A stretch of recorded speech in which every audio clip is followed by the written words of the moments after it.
که چېرته فرضاً و تقدیراً تاسو د درس په مسند باندې کېناستئ او درې څلور مسلمانان تاسو ته راغله او تاسو نه سبق ویل لږ یا ډېر، نو د الله نه به یره اختیاروئ او دوی ته به سمه لار ښیئ. دا خبر ولې کومه؟ دا په دې اعتبار سره کومه چې دا کم مشاهدات زمونږ دي او ظاهراً یې ګورو او علماو د دې دین نه څه جوړ کړي او شاګردان یې په کم طرف ته روان کړي. والله بالله د الله په هستۍ باندې قسم چې دا د دین محمدي سره خیانت دی. زمونږ بعضې مدرسین حضرات پردي زامن داسې د خپلو شخصي منافعو دپاره استعمالوي لکه غلامان او بردګان، او په دې تلامیزو کې دومره عقل نشته چې زه د دې هدف دپاره نه یم راغلی چې تا استاد نه زه کنځلې یادې کړم، تا استاد نه زه د شرک او د کفر ټاپې یادې کړم، او ستا استاد نه زه د عناد نه سینه ډکه کړم، بغض او حسد راته زړه کې راواچوي، او ستا د شخصي مفاداتو دپاره د خلکو تکفیر وکړمه او په خلکو باندې فتوی صادرې کړم نسبت د کفر او شرک او د بدعت وکړم او د خورا مسایلو د دین نه انکار وکړم او د خیر په غونډۍ باندې کښېنم. دا یو داسې مسلم حقیقت دی چې تاسو به یې ومنئ او تاسو د میډیا د لارې نه ثابت شي. ولې؟ دا جفا ده، دا خیانت دی د دین سره چې بعضې علماو روان کړی دی. داسې نه یي په کار موږ ته چې د الله د دین طالبان راځي په کار ده چې دا زړونه ورته د خدای د محبت نه ور ډک کړو، دا زړونه ورته د محمد رسول الله علیه الصلاة والسلام د مینې او الفت نه ور ډک کړو. موږ ته په کار دا ده چې هغوی ته د خدمت یو ذهنیت ورکړو چې ته د کم خدمت دپاره روزل کېږي، زما د مفاداتو دپاره نه چې د شخصي مفاد دپاره تا استعمال کړم. بیا خصوصا دا یوه مسله اوس نه یاد وساتئ چې د تکفیر په موضوع کې ډېر احتیاط وکړئ. د تکفیر موضوع ساده موضوع نه ده. زمونږ اعلام د امت دومره محتاطو، تاسو شرقات لوستی دی او بار بار ما کتلی او لیدلی مي د معتزله او بحث راځي. معلومات دی تاسو چې معتزله چې دي هغوی وایي د دې بدو افعالو خالقان دا بندگان په خپله باندې دي. اوس تاسو علماو ته زما درخواست دا دی چې یو سړی معتقد د دې مسلې شي چې د الله په خالقیت کې شریک ګڼي، نو ستا تصور څه دی؟ لیکن شرقیت دا وایي چې اختلاف دی د علماو سره د دې نه چې نسبت د خالقیت کوي الله بنده ته، لیکن سره د دې نه تکفیر د دوی ناروا دی. لوستل هم دي شرقیت کې او که نه؟ چې کله د دومره غټې تخطي سره د شرک او د کفر او د تکفیر نسبت ورته ناروا شو، ته په ډېرو وړو مسلو باندې د کفر او د شرک نسبت څنګه کوي؟ هغه یو وایي یا رسول الله تا دلته ورته خبره برابره کړې ده، وایي ها کافر شوې کافر. هلکه خدای به دومره ډېر ټیم در نه کړي، داخل مه جنګوه. دوه درې قواعد او ضوابط دې یاد کړي، تکرارن یې وایي، د خلکو نه دلیل قطعي غواړي او چې خپله په یو مسله اعتقادیه کې چې د اساساتو د اصولو د دین سره تعلق ساتي په یوه حاشیه باندې اکتفا کوي او هغه بار بار تکراروي او خلکو ته نسبت د کفر پې کوي، نو تا خپل د ایمان ناپ راوړی سره د دې نه چې محمد رسول الله علیه السلام فرمایي په ټولو صحاو ستو کې دا حدیث ملاویږي: لا يرمي رجل رجلا بالفسوق ولا يرميه بالكفر إلا ارتدت عليه إن لم يكن صاحبه كذلك أو كما قال عليه الصلاة والسلام. ته چې بل چاته د کفر نسبت کوې نو په دې وخت کې اول فیصله دا وکړه چې ستا ایمان تا سره باقي پاتې کېږي او که نه پاتې کېږي. علامه قاسم نانوتوي ته د کابر علماء دیوبند د جملې نه دی یو سړی ورته راغی، وی جناب په دې محله کې یو امام دی او موږ ته دا خبر کړي چې دا قاسم نانوتوي کافر دی، تاسو څه رد عمل لرئ؟ د مازدیګر د مانځه ټیم و، وایي دا مونځ وکړو خبر به فیصله کړو. چې کله د مانځه نه فارغ شو ور روان شو ورغی ملا ته کېناست په جومات کې، وایي زه قاسم نانوتوي یم او تا ویلي چې دی کافر شوی، زه راغلی یم دپاره دی چې ما مسلمان کې زه مسلمان کېږم، ما ته اسلام راوښیه. علما دا خلکو هی په دې شکل باندې و، ته راغلی په ځای د دې چې یو کافر مسلمان کې په دین اسلام کې داخل کې راپاڅېږه فتوا دې صادره کړه ها سیفیان کافر دي. دا خبره هسې رانه ووته. باید بل مثال مې پیش کړی وی، ځکه چې دا کفر یو طبیعي امر د دوی دپاره ګرځېدلی چې په چا یې فټ کوي دا د دوی خوښه ده چې هر څوک یې د طبیعت خلاف هغه ته کافر وایي. دا نه چې څوک یې د طبیعت خلافي ولو که په اسلامي معتقداتو په دین باندې برابري، د دې سره سره به دی. ما ته مولوي مظهري صاحب قصه وکړه، عبدالحکیم مظهري صاحب، تاسو یې پېژنئ. و یو عالم ته ورغم وای ما ورته ویلي چې دا مفتي نعمان او دا شیخ عبدالحق حافظه الله او دا نور علما دا د دین خادمان دي راځئ د دوی سره جوړ وکړه. وای ما ته جواب دا و چې ها د دوی په شرکیاتو کې خو تا م اشتراک کړی و. وای ما ورته چې څه شی شرک دی؟ وای ولې د عرس مجلس چې کړی و هغه شرک نه و؟ نعوذ بالله من ذلک. اوس د علم دعوه د اسمان ته رسیږي لیکن د کفر او د اسلام تفکیک نشي کولی. نو عرض مې دا کو مولوي صاحبانو تاسې فارغېږئ د دې کار نه به اجتناب وکئ جدا. خلکو ته به کافر نه وایي. ها که یو سړی کافر و هغه ته بیا مسلمان نه وایي خو چې لیکن اتفاقا کافر و. ګوره په اختلافي محرماتو باندې څوک کافر نه جوړېږي. دا څومره چې اجتهادي مسایل د علماو دي په دې کې حلال او حرام بېدرکه ډېر زیات دي لیکن په انکار باندې څوک کافر کېږي نه. امام شافعي صاحب استنباطات کړي موږ یې سره منو نه. حرام ورته ویلي موږ یې روا ګڼو لیکن نه کافر کېږو. ولې چې کله امر اتفاقي شي او د نص قاطع صریحینه حل یا حرمت ثابتي او انکار یې وکړه بیا به کافري او که نه په دې وړو جزیاتو باندې خل د دین اسلام نه وښکل دا جفا ده. که ته څومره لوی شیخ یې خو زما دا نصیحت د متن د کتاب نه دی د ځان نه خبره نه کوم. نو احتیاط پکار دی دا نسبتونه خلکو ته مه کوئ. هاغه علامه وشا کشمیری رحمه الله اطفال الملحدین ترجوک وایي چې اخراج المؤمن عن الملة وادخال الكافر فيها امر عظيم ای کفر. مسلمان به د دې ایمان نه خلاصي د دې ملت اسلامي نه به مسلمان نه وباسي او بیا خصوصا د شخصیاتو دپاره د خپلو ذاتیاتو دپاره به چاته د کافر نسبت نه کوي. ها یهودي او نصراني ته به مسلمان نه وایي. که دا دواړه کار دی وکړو نو بیا به د ایمان د منځ تللی. عرض مې دا کو چې دا مسله ډېر نو خلک به نه جنګوئ. که په ساده الفاظ ویم د پردو بچانو نه به جنګي سپي نه جوړوئ. د پردو زامنو نه به جنګي سپي نه جوړوئ. د خلکو په مقابل کې دا پردي بچیان مه ودروئ.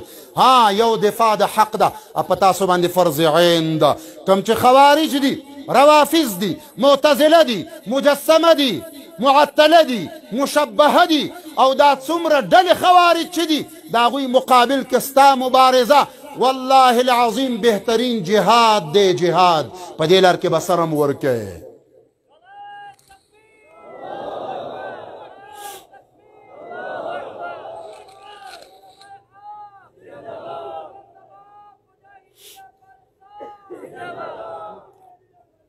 عرض مې دا کو چې په دې موضوع کې ما سره ډېر څه په ذهن کې راغله چې اوس تاسو مشعل د لارې وګرځي.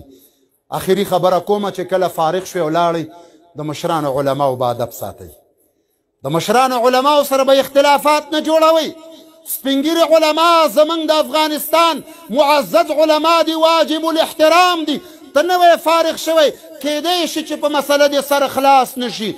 کیدی شي چې کتابونه دې ډېر نه مطالعه کړي. کیدی شي چې په یو قول کې اختلاف وي وجه د رجحان تا ته نه معلومه د عالم مقابله به نه کوې.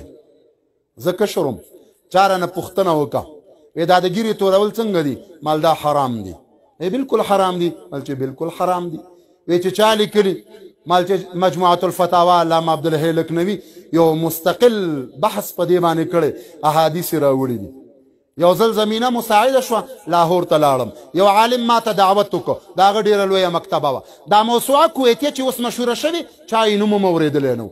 دې سړي کاپي راوړې وه په خپله د کویت نه کاپي راوړې وه. زما لاس یو مجلد ته ورغې چې راومې ښکه دغه مسله پکې راغله چې ومې کتله په خپل خبرو ډېر پښیمانه وم. بیا مې ځان سره دا عزم وکړو چې کله مې یو کتاب کې مسله کتلي په هغې به ټینګ ودرېږم نه. ما ته حصول د علم ته ضرورت دی.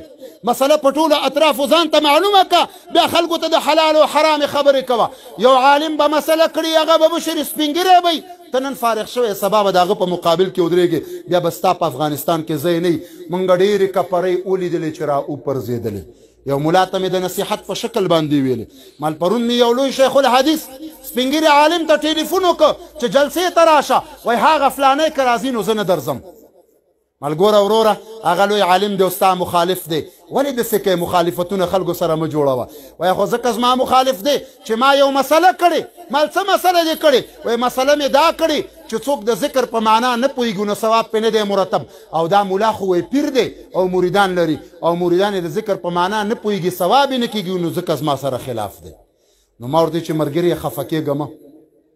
ته که په دې خپله مسله ټینګ ودرېږي نو مسله دې خطا ده. وی ولې خطا ده؟ مال ځکه خطا ده تا نه تپوس کوم دا قرآن ذکر دی که نه دی؟ وی بهترین ذکر دی. مال الف لام میم معنا راته قطعا د محمد رسول الله علیه السلام او صحابه کرامونه تر دې دمه پورې ماته د دې ترجمه ثابت د دې ترجمه او معنا څه شی ده. ته په معنا پوهېږې؟ سړی راته غلی شو.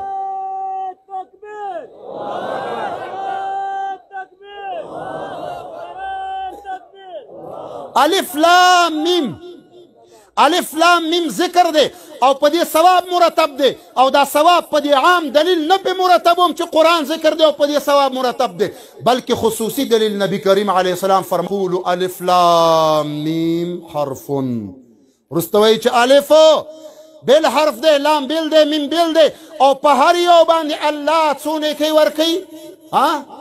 کوي لس نیکۍ. په یو اعتبار بعضې وایي چې دلته 30 نیکۍ مرتبې دي او بعضې وایي چې 90 نیکۍ پې مرتبې دي. نو ته راپاڅېږه د علماو سره د اختلاف جوړ کړی کور دې وران شه، داسې څوک نه کوي. له خپل ځان وپېژنه، تواضع انکسار عاجزي ځان کې پیدا که. د علماو مخالفت مه کوه، ملا به دې ماته شي. که صراحتاً په ګمراهۍ یو سړی رواني د هغې د حل دپاره خپلې لارې دي، د هغو لارو نه استفاده وکړه. عرض مې دا کو چې که موږ غواړو دا وطن مو جوړ شي، په موږ غواړو چې دا وطن مو مترقي شي، نو هغه نکتې په کار باندې واچوئ چې کومې مؤثرې دي. راځئ علمای کرامو لاسونه یو بل ته په لاس کې ورکو، یو د مینې او د الفت د محبت د اخوت د ورورولۍ فضا منځته راوړو او ډېر شفقت مو په اشقن ناس په افغانستان کې وي، ځکه هغه مورد د ډېر شفقت دی. د هغه سړي غم خوراک پکار دی. داسې نه کېږي چې د خلکو خپې وهه. راشي د وحدت لاسونه ورکئ، که ما کې مشکل کې قناعت راکه، که تا کې مشکل و قناعت به درته درکمه، په مخه به لاړ شو. او که نه دا شاته خبرې، پروپیګنډې، غلط تهمتونه، غلط نسبتونه، نعوذ بالله من ذلک، دا د ایمان د منځه نه وړي. په ځان باندې رحم وکړه. خدای دې وکړي چې څوک رانه خفه نه شي. درس هم باقي پاتې دی. عرض مې دا کوو موږ د وحدت وږي یو، د نومونو د اختصاصونو پسې موږ نه ګرځو. دا ډلې او ټپرې جوړول او دا خاص نمونه وضع کول دا سبب د افتراق او د تشتت په جامعه اسلامي کې ګرځي. راځئ موږ اشتراکي وجوهات لرو، بس دی چې زم مسلمان یم او تم مسلمان یې، تم وحدانیت د الله مني او زم منم او دا ټولې مني، دا وجه د اشتراک کفایت نه کوي. بیا راځه زم محمدي او تم محمدي، بیا راشه تم حنفي او زم حنفي، اختلاف ولې؟